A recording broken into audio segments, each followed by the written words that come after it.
This video was prompted by various opinions that non-Jehovah's Witnesses and some ex-Jehovah's Witnesses have about the word organization as it is used by us. Here is just one example from a video that is produced by a man who has had some dealings with Jehovah's Witnesses and decided to see what he could find out.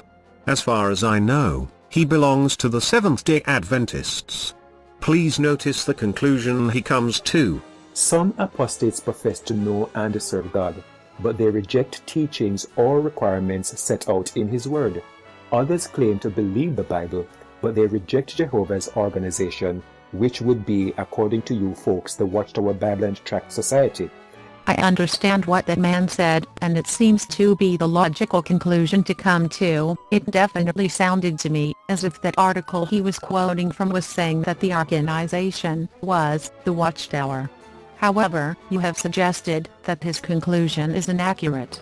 If his conclusion is inaccurate, can you tell me what do Jehovah's Witnesses actually mean when they refer to the organization? Did you notice that he immediately assumed that when the word organization was used, that it was referring to the Watchtower Bible and Tract Society? However, that is not always the case.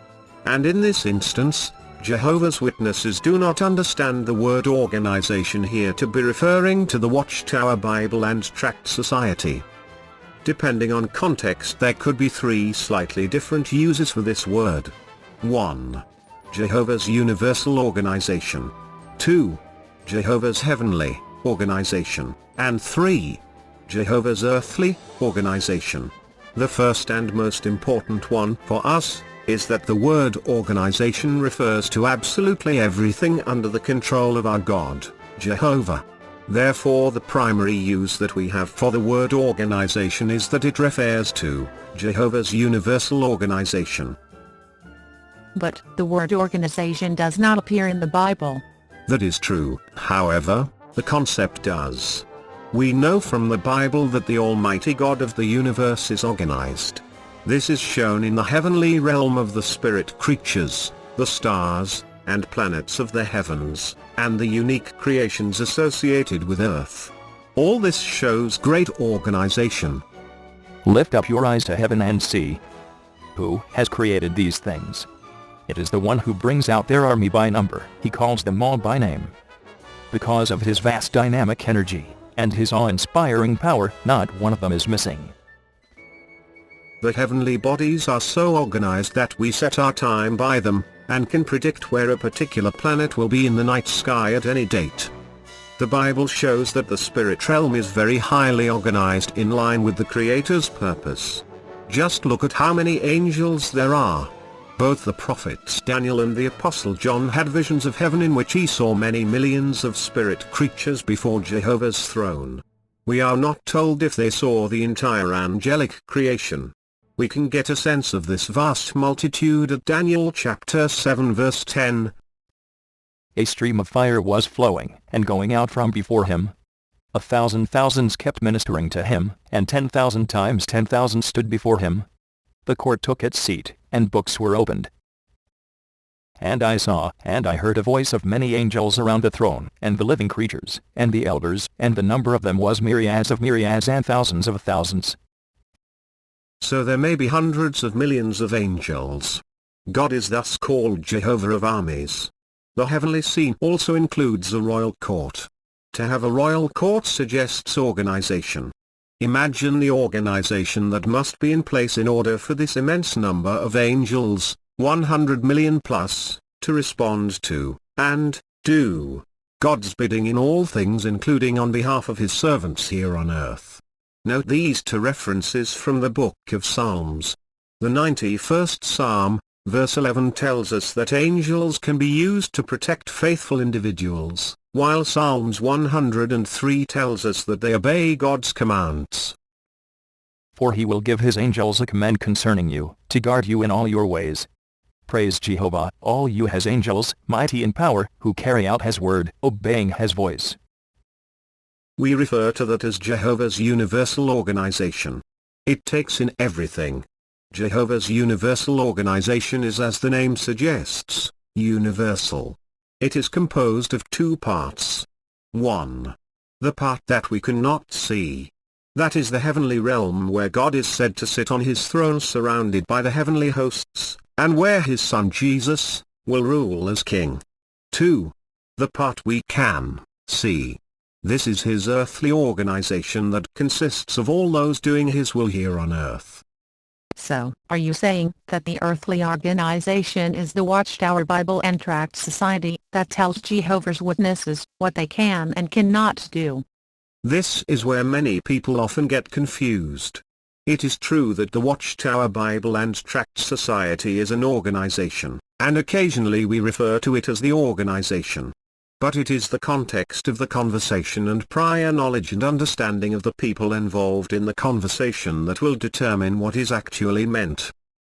Just how are we to know what is meant then by your various ideas? A good way to find out is to actually ask the question as to what the context means to one of Jehovah's Witnesses as to what they understand by the word organization in a particular context. This is especially true of people that want to make assumptions about what we believe without having all the details. It needs to be noted that Jehovah's Witnesses do not belong to the Watchtower organization. That is, the Watchtower Bible and Tract Society, and its namesakes in different lands, all belong to Jehovah's Witnesses. Okay, then, in the example that you gave in the beginning, can you explain what is meant by the word organization in that context? It sounded to me as if he got it correct. Looking at the context of where he got the quote will help. I will start back a couple of paragraphs to show that context. It is looking at matters from God's viewpoint, not man's. The need for humans to conform to God's standards. We read the following. Jehovah has clearly stated his purpose to root the wicked ones out of the earth and to usher in a new earth in which righteousness is to dwell. Lovers of righteousness long for that time to come. A little while, and the wicked will be no more, though you look for them, they will not be found. But the meek will inherit the land, and enjoy peace and prosperity. But in keeping with his promise we are looking forward to a new heavens and a new earth, where righteousness dwells. They are in full agreement with the psalmist David, who prayed, "Oh, that you, O God, would slay the wicked one. Then even the blood-guilty men will certainly depart from me, who say things about you according to their idea. They have taken up your name in a worthless way, your adversaries." David did not personally long to slay such wicked ones. He prayed that retribution would come at Jehovah's hand. These were not people who had in some way merely offended David personally. They had misrepresented God, taking up his name in a worthless way. Dishonestly, they professed to serve him, but they were using his name to promote their own schemes. David had no love for those who chose to be God's adversaries. There are billions of people who do not know Jehovah. Many of them in ignorance practice things that God's word shows to be wicked. If they persist in this course, they will be among those who perish during the Great Tribulation. Yet, Jehovah takes no pleasure in the death of the wicked, nor should we. As long as time permits, we endeavor to help such people to learn and apply Jehovah's ways. Now, to be fair, the video that I copied from started its quote from this next sentence, so he does have some of the context. Part of the problem is that he was actually discussing another topic at the time, so I would make the assumption he missed the contexts of what was actually meant by the word organization, and he came to the wrong conclusion. But what if some people show intense hatred for Jehovah? Regarding them, the psalmist said, "Do I not hate those who are intensely hating you, O Jehovah, and do I not feel a loathing for those revolting against you? With a complete hatred I do hate them. They have become to me real enemies." It was because they intensely hated Jehovah that David looked on them with abhorrence. Apostates are included among those who show their hatred of Jehovah by revolting against him. Apostasy is, in reality, a rebellion against Jehovah. Okay, in the last sentence there, we can again see that the context is talking about Jehovah and his standards. Adam and Eve were the first to apostatize against God's standards when they disobeyed his one restriction. Cain rebelled when he killed Abel. When Korah took a stand against Moses and Aaron, he was actually taking a stand against Jehovah. How did Korah and his followers rebel against God? They wanted to do things their own way, independent of what God had put in place under the leadership of Moses and Aaron. Korah, and those that followed him had become apostates to the God-given arrangement at that time. So the article is here discussing God's universal arrangement. When individuals that claim to worship God decide to do things their own way, they are rebelling against him, his arrangements. Some apostates profess to know and serve God, but they reject teachings or requirements set out in his word. Others claim to believe the Bible, but they reject Jehovah's organization and actively try to hinder its work. What was the point of everything you just pointed out? In that last sentence, others claim to believe the Bible, but they reject Jehovah's organization and actively try to hinder its work. We understand that the word organization there refers to Jehovah's universal organization. That is, that these ones have turned their back on the way that Jehovah wants things done, just like Adam and Eve, and Korah and his associates who wanted to serve God in their own way, and not in a way approved by Jehovah.